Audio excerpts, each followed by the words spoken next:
morning is your time. It's 7:15. So you need to be there before 5. In the morning I'll make an omelette, then we'll see each other in a week. But that week seems so long. We should remember to get some gas. And you rub my shoulders heavily. So what time in the morning is your flight? It's 7:15. So you need to be there before 5. In the morning I'll make an omelette. The climate change in itself is a very complex thing. So it's that, but it's also many other things. Also, like we thought, like, you know, the body politics is maybe one umbrella, but it's probably much more complex. It's up to the viewer to read these things in. All this could sound as accidental stories, but when you put it in a context and all together, when it should speak about this tired earth and ecosystems and climate change and all these hidden topics. Everything started from friendship because we know each other since we were teenagers and we grew up in Kaunas. It's like the second city of Lithuania. And I knew Lina like almost since childhood. We used to hitchhike and to play in some punk bands. And I was studying in photography school with Rugilė. And one day Lina just called me and said, "Oh, why don't we make opera?" Opera allows this total work of art where the music, the visual language, and the text meet together. So I don't know, at least for me, I really kind of, I think, romanticize this idea, or like think that it has a lot of possibilities as a format, as a medium. Because of the paradox between the form and the content, in a way. It's on a surface, it's very relaxed and very easy and nice. It's like a very, very cheerful situation being in a beach holiday mode, and then underneath we have all this tired, the narratives of tired earth in comparison with also bodies, like lazy bodies, which are also, in a way, we get to know that some of them are very tired and mortal. So this parallel between fragile earth and fragile body of humans is working in a beach. We felt quite well, and then this juxtaposition of form and content.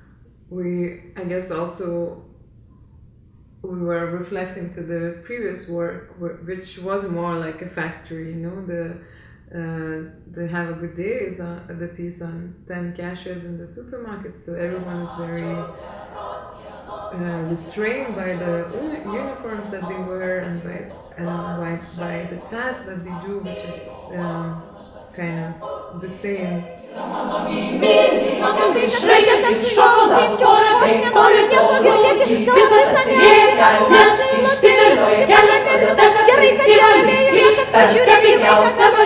Toks nieko visai prie bajerio aukštas buvom susitikę, žinai, nuvarėm į bowlingą, Aišku, prasidėjo, jo čia tipo aš vedęs, bet tu man labai patinki.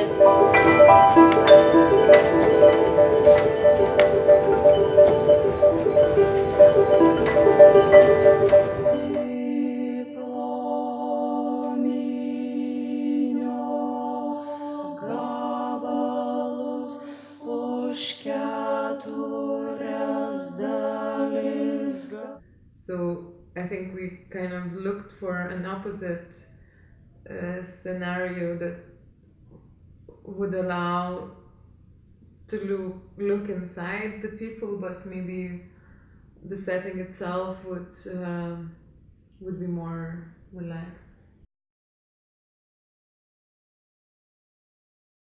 In the very beginning, we had a vague idea. We thought about the bodies a lot as like a visual element, and also what do they represent in a way. We're meeting people and then trying to understand how to form some kind of ecosystem out of the people that we meet. So that then we started to think of like the range of the voice. And in beach, it's also a situation where professor and kid is next to each other, almost just wearing swimwear, and it equalizes no matter what you do in a real life. You're sort of equal chunk of meat in a beach with everyone. So, but then these inner monologues, they somehow represent still what they are outside the beach. So we have this tired businessman, we have a rich lady, we have a complaining lady, Twin sisters, someone who is just dreaming and has this very strange dream about vegan food. Now getting angry, how can you eat shrimp when you are the ambassador of eating raw? You are the spokesman of uncooked vegetarian food. How can you be such an impudent liar? Well, it's actually my dream. I was having sleep problems on that time, and my doctor prescribed me some, sleeping pills, and I had like half of it, and I had this surreal dream about meeting some author of the book I was reading, and and that strange narrative about going to a restaurant and eating shrimps, which can cure the cancer, like the tumor of the brain.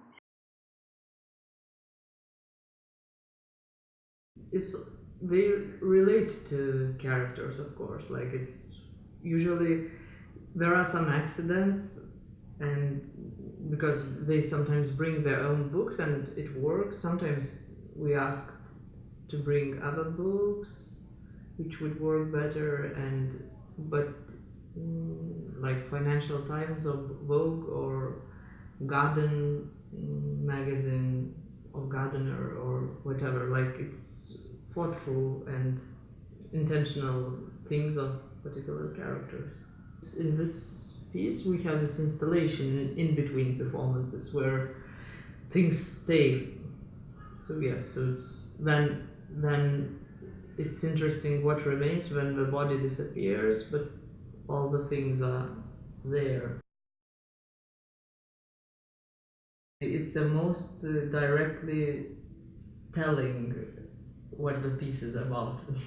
During the casting, we met two amazing twin sisters, and I thought, oh, maybe one of them is printed, because at that time I was reading the article about dying coral reefs, and that scientists are printing those corals with 3D printers and planting them.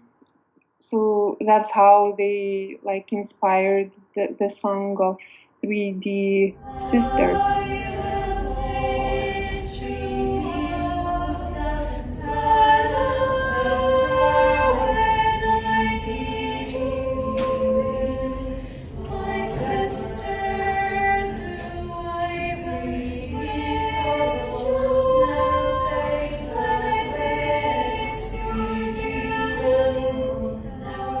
We met singer Vitas, who has a very low voice, like his bass singer, and yeah, his like physique and the way he sings suggested the character of workaholic, tired man.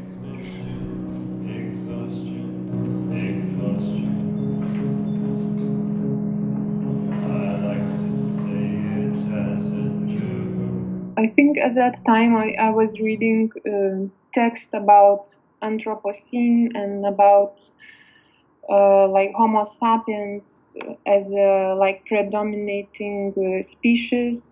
Um, so in that area, this woman who is called Siren is telling about her husband who drowned because a human wants to conquer the things which doesn't belong to him. About so it's like the comment of our on our greedness. So it's just the information I was receiving from theoretical texts.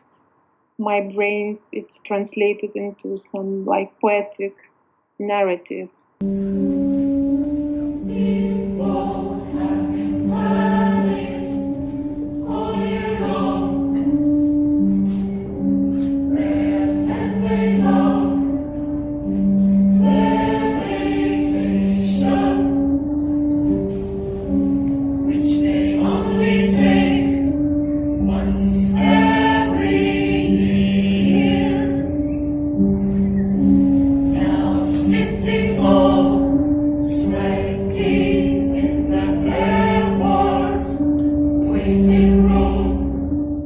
While writing a libretto, I didn't have the intention to explain to someone how they should live or what should we change.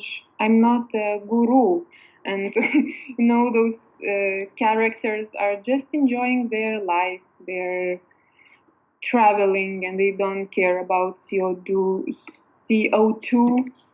and so I was just drawing the picture of this happy consumption and how people live. Like the planet Earth is dying, but we still continue on living.